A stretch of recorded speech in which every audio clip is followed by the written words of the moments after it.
Dovoľte, aby som privítala pána Jozefa Kajkoša a rozhodla som sa, že mu umožním dať priestor tu na rádiu Bangori. A moja prvá otázka, pán Kajkoš. Kandidujete v parlamentných voľbách 2023 a to za stranu Smer ST, ktorú povedie Robert Fico. Ako znášate nápätie medzi Rómami, respektíve hnev po niektorých vašich protivníkov? Mnohí vás chvália i mnohí vás kritizujú a vyjadrujú nesúhlas i neslušne vulgárne a špinia, respektíve vaše meno. Ďakujem pekne za pozvanie. Pozdravujem všetkých poslucháčov.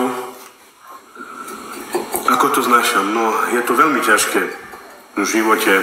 Som si nemyslel, že za svoju kariéru také niečo prežijem.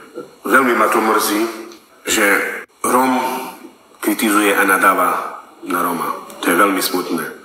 Ja som myslel, že budeme jednotní a budeme ísť všetci spoločne, že by sme tu niečo zmenili.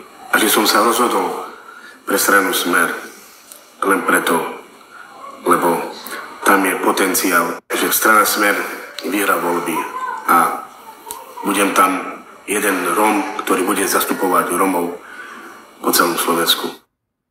Druhá otázka, čo by ste chceli zmeniť v živote Rómov, čo vás najviac trápi, ako vnímate vy život Rómov na Slovensku?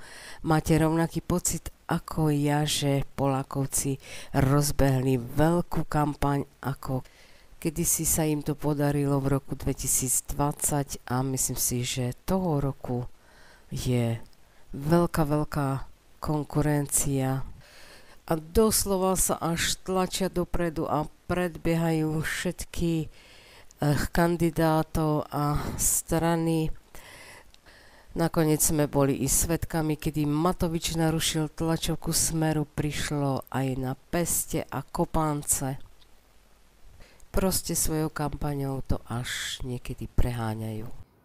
Takže vo vašej otázke ste si dali už aj odpoveď. Za ten mesiac som prešiel 80 obcí a naši Rómovia žijú vo veľkej biede.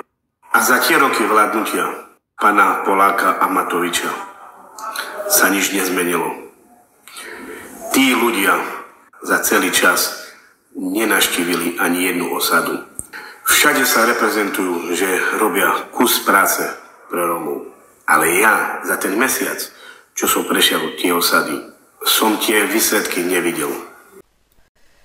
Ďakujem vám, pán Kajkoš, za tento krásny rozhovor a prajem vám veľa a veľa pracovných úspechov a aby ste to dotiahli až do konca.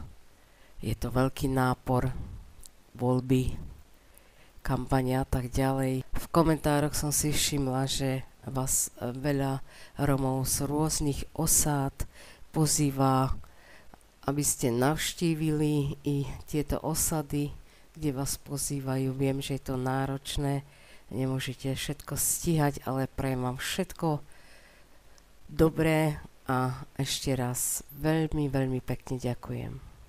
Ďakujem pekne za pozvanie a pozdravujem poslucháčov z rádia Bangori. Ahojte.